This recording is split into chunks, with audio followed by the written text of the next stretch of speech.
task is an assignment. It is something that you give to an agent. Every task has a one-to-one assignment to an agent, and it has a description and potentially an expected output.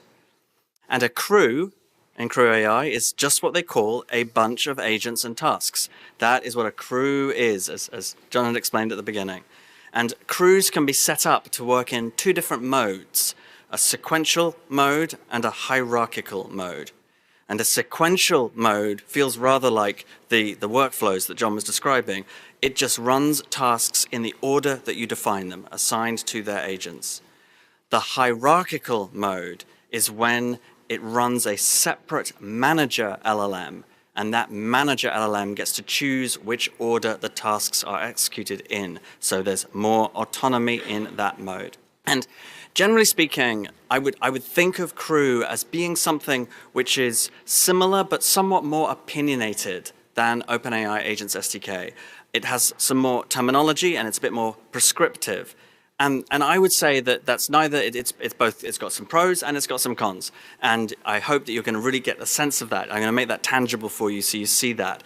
And the great thing about it is that it's got what people like to call batteries included. You get a lot for investing a bit more time into it. And you'll see some good examples of that in just a second. But first of all, I want to explain the 5 steps. If you remember with OpenAI, I talked about 3 steps. There's going to be 5 steps, and we're going to do these 5 steps together for a couple of projects culminating in our very own engineering team, hoping to get that done by 12:30 so we can leave it running during lunch, which will be really cool.